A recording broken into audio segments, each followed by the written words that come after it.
Hi guys, I've had a few people ask about the tools I use when I'm shoeing, so I thought I'd do a quick video and give you a quick look at the basic tools.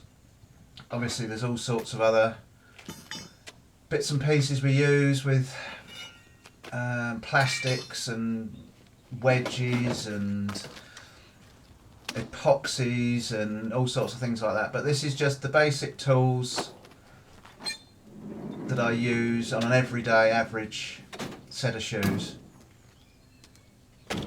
So let's have a little look. Right, I'm afraid I've had to move it all around into the shade because I can't actually see on the camera what I'm doing in the sun.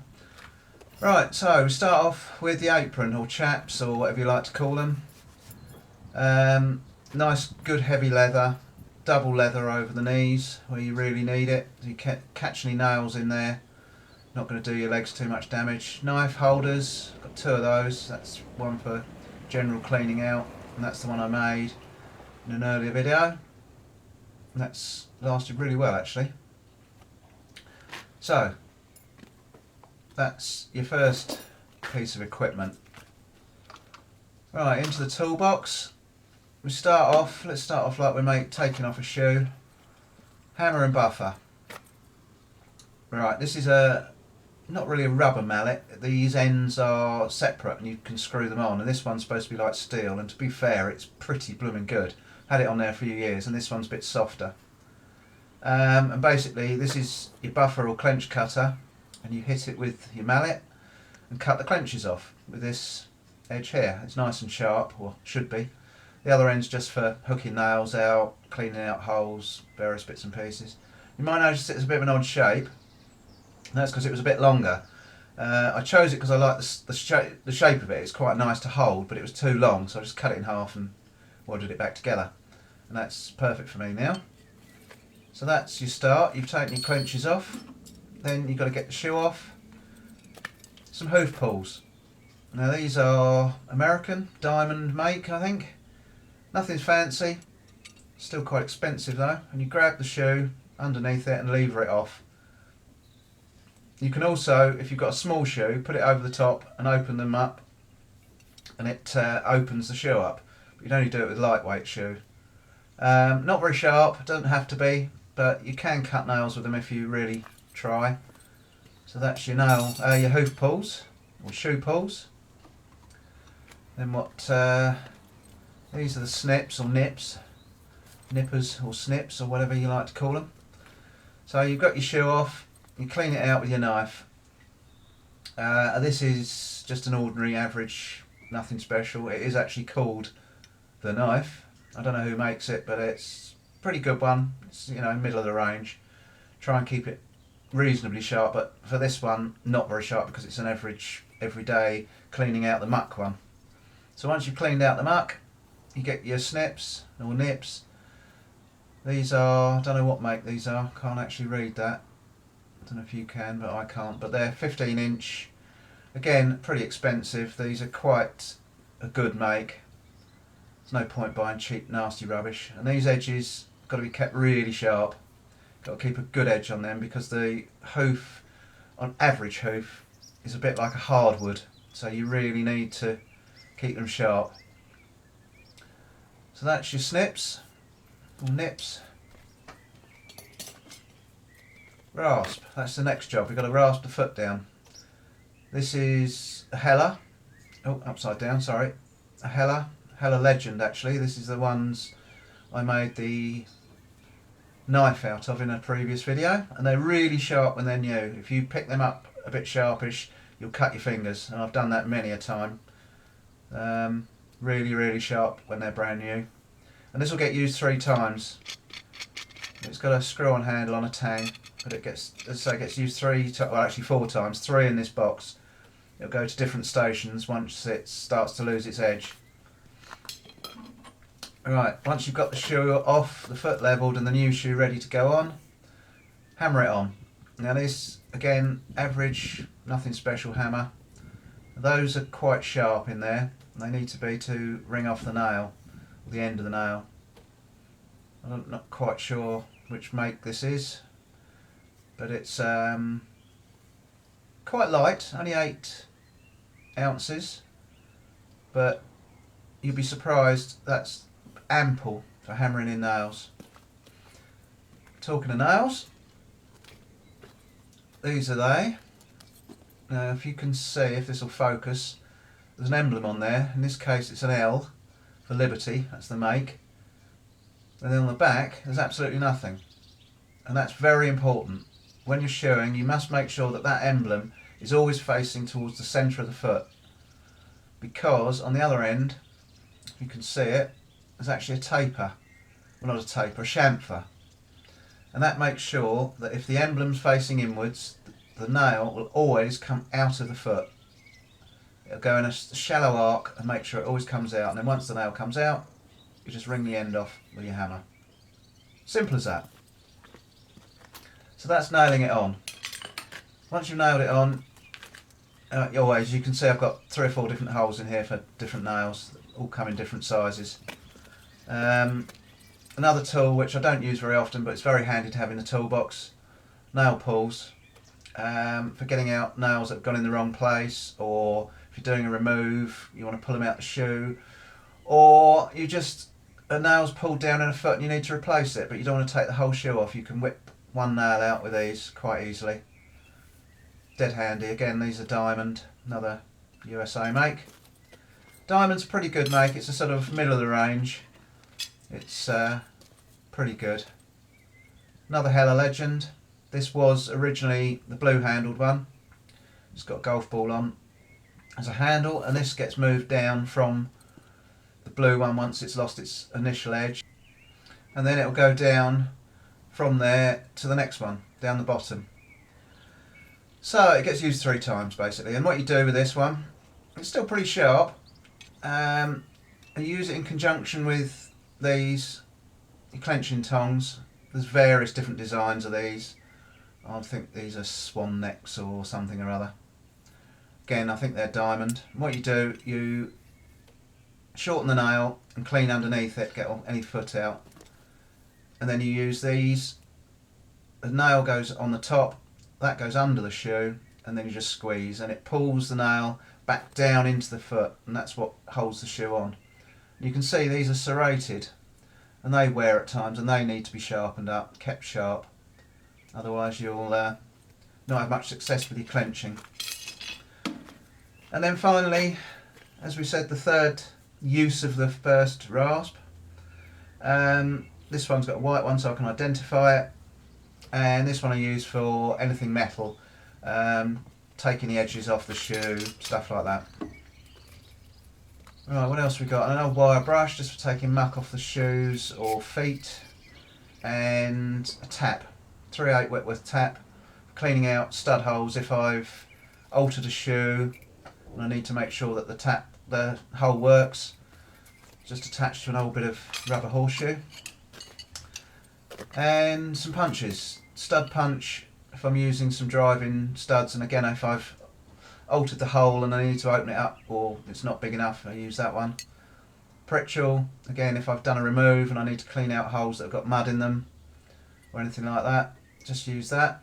So I need to keep that fairly sharp most of the time. That was just an old file, I think, that one. Right, what else have we got in here? I think that's it for inside. On the outside we've got another knife. This is a broken one, which I use for cutting out the clips, seating the clips. I keep it nice and sharp, and it's just really nice and easy to whip out a piece for the set the clip into. Bungees, just for different sizes, just for holding the hair back. If you've got a really hairy legged foot and you want to finish off, you can't actually see sometimes because the hair's in the way, so I just use a bit of bungee, keep the hair out of the way. A couple more knives. This one's a little thin searcher, really sharp, tiny little blade which can hook bits of stone or anything out, or if you've got a suspect hole you want to have a dig in but don't want to cause too much damage to the foot. And then this one, my loop knife, this is my favourite. Use this a lot, keep this very sharp. Do dorsal wall resections, seedy toes, all sorts of digging out big holes with this, finding pus, all sorts of things with that. That's really useful, very useful tool. A few magnets on the back, big nail. Again, I use that when I'm digging out pus. Not exclusively for digging out pus, but you can hook stones out of the white line and things with it. But it's useful for pushing up holes to see how far the pus has gone. Nice tool that. Use that a lot. So what else have we got? That's about it for in the box. Now this, a lot of people have asked about this, my stall jack. Had this about 35 years or more. That's actually a hammer, so I don't need to tell you about that. But this I've had for, as I say, about 35 years or more. A lad at college, his governor was making them, so I bought one.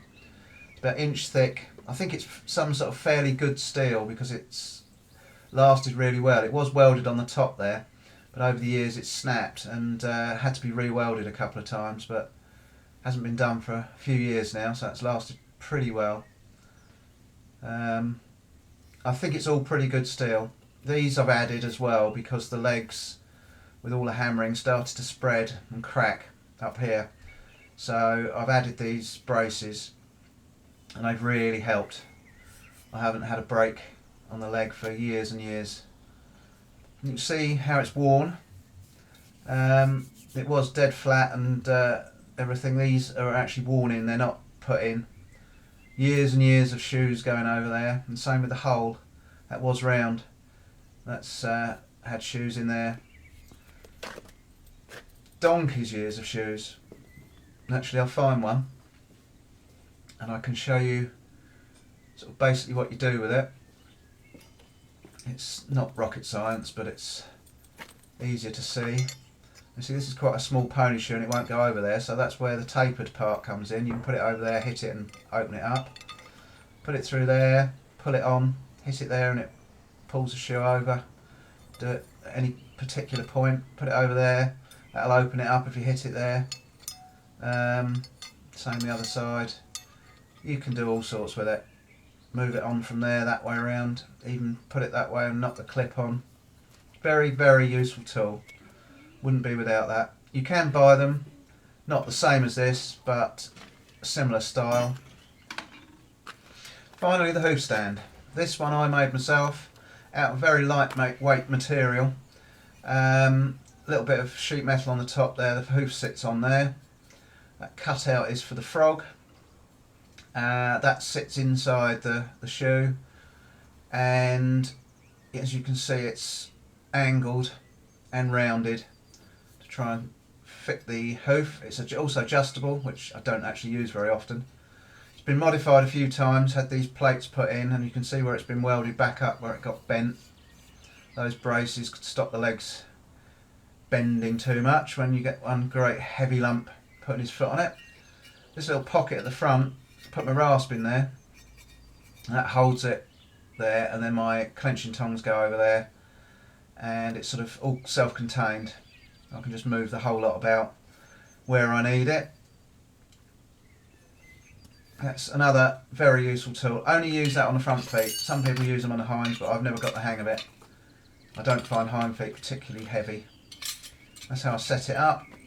And I can carry that wherever I want, like that. Hoof goes on there like that. And then I can use whichever tool I need quite easily. It's all, I don't have to bend down too much, get things off the floor. It's all there. So, that's just about it, I think. I will just mention this knife again. You've probably seen the video where I actually made it out of a bit of coil spring off a motorbike. This isn't rust or anything, it's dirt, and it's lasted remarkably well. I've hardly ever resharpened it. It's held a fantastic edge. It's really, really sharp, and I would definitely make another one. I'm really, really pleased with it. And if anyone wants to have a go, I would definitely suggest using a bit of old coil spring. So, there you go. I've not much else I can do now. I'm going to empty the box out whilst it's empty, get all this muck out, which is just sort of hoof trimmings, bits of nail, bits of hoof, all sorts of stuff. And then we'll load her back in the truck.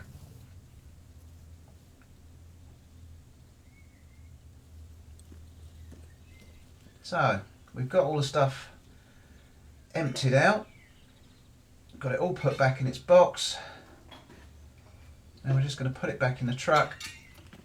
You can see there I can carry stuff all together, it all hooks onto each other. So if I've got to walk across a field to a horse, it's easily carried.